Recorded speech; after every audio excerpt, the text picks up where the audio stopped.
সমাজের মুখে ইসলামের পক্ষে দাঁড়িয়ে যারা লড়াই করতে চাইছে এদেরকে দুর্বল করে ইসলামের দুশমনদের দালালি খেয়ে দালালি। আর এই কথাগুলো যখন আমি বলে দিই তাদের কানে যখন যায় তারা ঘুরিয়ে ফিরিয়ে আমাকে অ্যাটাক করে। যদি এতই তোমার ইমানের তেজ থাকে হালালি হও, ডাইরেক্ট নাম ধরে বলো না, বলো পুরো বিশ্ব জুড়ে একটাই কথা, ইসলামকে মিটাও।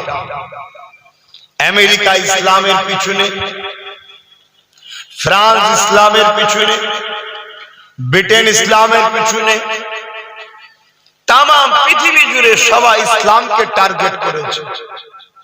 এর কারণ কি?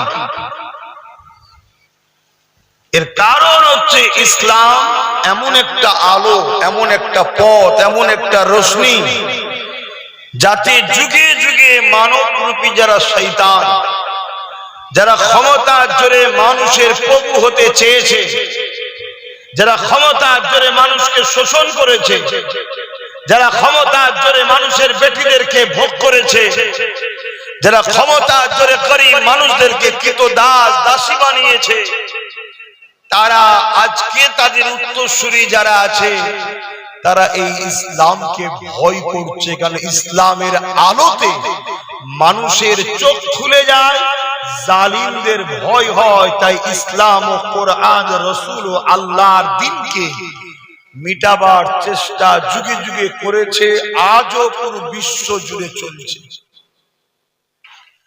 আমরা যদি এদিকে খেয়াল না রেখে শুধুই মসজিদে ঢুকে সেজদা দিয়ে তাসবিহ পড়ে আর হজ করে যদি মনে করি রোজা রেখে জান্নাত যাব, এর থেকে বড় বোকামি আর কিছু নেই। আপনার আমার থেকে অনেক বেশি নামাজি ইমামে হোসাইন পাক, আমার আপনার থেকে অনেক বেশি নামাজি সাহাবা হুজুররা, তেনারা পুরো জীবনটা কাটিয়েছে জুলুমের বিরুদ্ধে সংগ্রাম করে, অন্যায় অত্যাচার সন্ত্রাসের বিরুদ্ধে সংগ্রাম করে। নামাজ রোজা দাড়ি টুপি যেমন ছিল, জুলুমের বিরুদ্ধে অত্যাচারের বিরুদ্ধে তারা জীবনকে কাটিয়েছে এবং জুলুমকে মিটাতে গিয়ে নবী পাকের প্রাণ প্রিয় সাহাবা হুজুররা শহীদ পর্যন্ত হয়েছে। জুলুম অত্যাচার সন্ত্রাসকে খতম করতে গিয়ে নবী পাকের কাঁধে খোড়া ইমামে হোসাইন পাক শহীদ হয়েছে।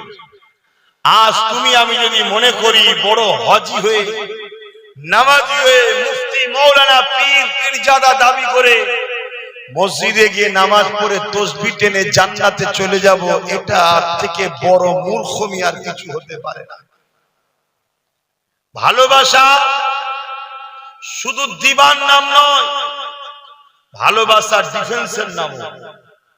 আমি আমার মা বাপকে ভালোবাসি, স্ত্রীকে ভালোবাসি, তাদের যা চাওয়া পাওয়া সব যেমন দেব, ঠিক তেমন তাদের উপরে কোনো ঝড় ঝাপটা এলে ডিফেন্সও করতে হবে না, হবে না। আপনি যা চাচ্ছেন দেবো, কিন্তু আপনার উপরে জুলুম এলে আমি আপনার হয়ে কথা বলবো না।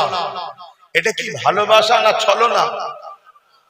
ইসলামকে ভালোবাসি, নামাজ পড়ি, রোজা রাখি, হজ করি, মসজিদ বানাই, মাদ্রাসা বানাই, দান করি, খায়রাত করি, এটা দিয়ে শুধু ইসলাম কমপ্লিট হবে না। এগুলোর পাশাপাশি ইসলামের উপরে কোনো আঘাত এলে, কোন রকম চক্রান্ত এলে, ইসলামের পক্ষে দাঁড়িয়ে সেই চক্রান্তকে ডিফেন্স করে তাকে ব্যর্থ করে দিতে হবে, তবেই তুমি হাকিকাতে প্রেমিক। না হয় নামাজ তো আব্দুল্লাহ ইবনে উবায়েরও ছিল, দাড়ি টুপি তো আব্দুল্লাহ ইবনে উবায়েরও ছিল, হজ তো আব্দুল্লাহ ইবনে উবাই নবীর সাথে করেছে, রোজা তো রাইসুল মুনাফিক আব্দুল্লাহ ইবনে উবাই নবীর সাথে ইফতার করেছে, নবীর মজলিসে বসে কোরআন শিখেছে, কিন্তু কোরআন ঘোষিত জাহান্নামী হয়েছে। আর নামাজ রোজা দাড়ি টুপি আবু বকরেরও ছিল, কিন্তু দ্বীনের উপরে কোনো আঘাত এলে আবু বকর জীবনকে বাজি লাগিয়ে ডিফেন্স করেছে। জোরে বলুন সুবহানাল্লাহ। দাড়ি দেখাওনি, টুপি দেখাওনি, নামাজ রোজা দেখাওনি, নবীর পিছনে ইক্তেদা করে নামাজ পড়তে আব্দুল্লাহ ইবনে উবাই। মন দিয়ে শোনো, মুসলমান দুটো, সব মুসলমান জান্নাতে যাবে না। হ্যাঁ, সব মুসলমান জান্নাতে যাবে না আমি বলছি না, আমার রাসূল বলছে। আমার তো মুখ, কথা তো রাসূলুল্লাহর হবে। সব মুসলমান জান্নাতে যাবে না। আল্লাহ নবী বললেন আমার উম্মত দাবিদারদের মধ্যে ৭৩টা দল হবে, ৭২টা দল জাহান্নামে যাবে, একটা দল জান্নাতে যাবে। ৭২ দলই মসজিদ থাকবে, মাদ্রাসা থাকবে, দাড়ি থাকবে, টুপি থাকবে, নামাজ থাকবে, রোজা থাকবে, হজ থাকবে, সব থাকবে, এরপরও জাহান্নামে যাবে। কেন? তারা ওই জুল খুয়াইসরা তামিমের মতো নামাজি ছিল, আব্দুল্লাহ ইবনে উবাইয়ের মতো ছিল, এমন করে মুনাফিক ছিল তারা। তা আজকের দিনেও আমাদেরকে বুঝতে হবে মুসলমানের মধ্যে দুটো কাতার আছে। আল্লাহ যুগে যুগে পরীক্ষা নিয়েছে।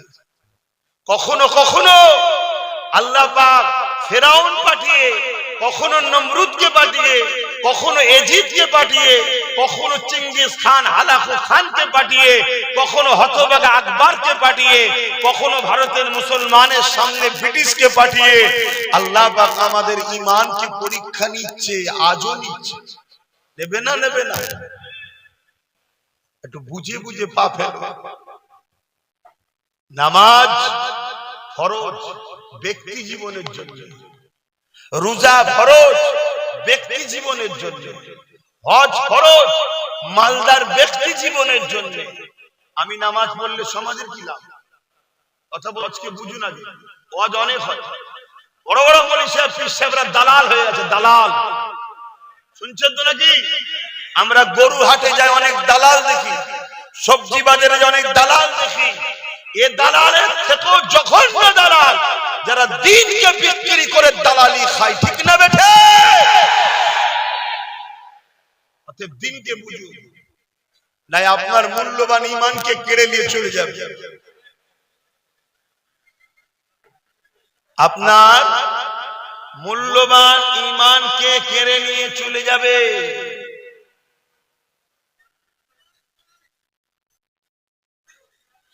এমন জায়গায় মাহফিল করেছি, হজ করতে করতে ইমাতে উমাতে টাইম চলে যাবে, আবার একটু ইশারা অফ হয়ে যাবে। একটু জিনিসটা বুঝাতে চাইছি, একটু শুনুন।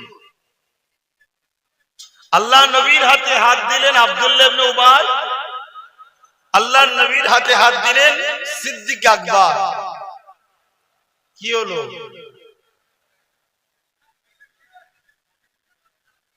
শুনবেন? একটু সরে সরে আসেন না।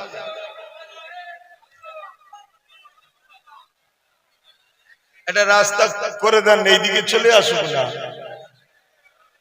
ওইটাতে যাকে সামনে দিয়ে না, সামনে দিয়ে নয়, ওটা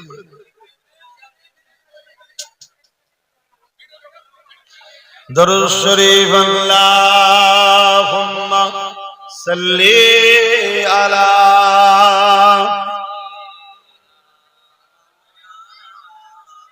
যাও ওটাতে চলে যাও, পিছনে ভেতরে চলে যাও।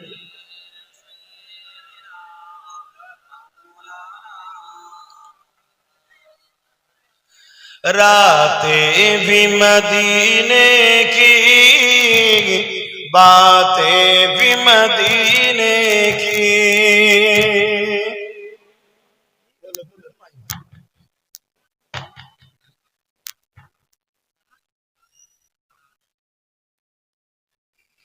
रातें भी मदीने की, बातें भी मदीने की।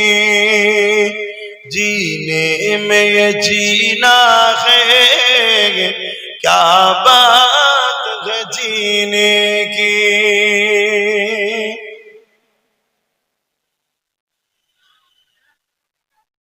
ओ अपने निगाहों से मस्ताना बनाते हैं, ओ अपने निगाहों से दीवाना बनाते हैं। जहमत भी नहीं देते मैं खार को पीने की। रातें भी मदीने की, बातें भी मदीने की। अल्लाह আল্লাহুম্মা সাল্লি আলা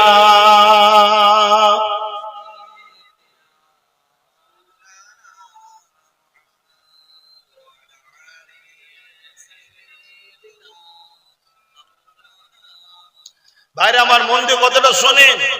নবী পাকের হাতে হাত দিলেন আবু বকর সিদ্দিক, আবার আব্দুল্লাহ ইবনে উবাইও নবীর হাতে হাত দিয়েছে। আবু বকর সিদ্দিক নবীকে ইক্তেদা করে নামাজ পড়েছে, আব্দুল্লাহ ইবনে উবাইও পড়েছে।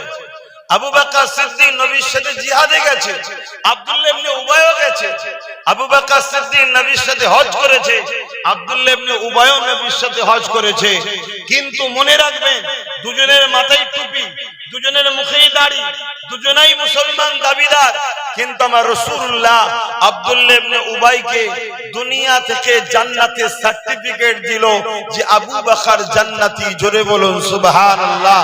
আর আব্দুল্লাহ ইবনে উবাই সেম কাজ, কিন্তু দুনিয়া থেকে কোরআন ঘোষিত রাইসুল মুনাফিক আব্দুল্লাহ ইবনে উবাই জাহান্নামের সবথেকে কঠিনতম আযাবে যাচ্ছে। কারণ শুনছেন, ইসলাম শুধু ভালোবাসার নাম ইসলাম নয়, মানে একতরফা যে শুধু ভালোবাসার দেবতা নয়।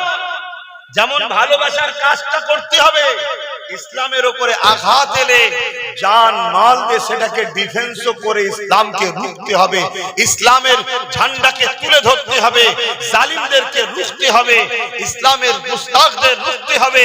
এই ভালোবাসাটার নাম হলো ইসলাম। জোরে বলুন সুবহানাল্লাহ।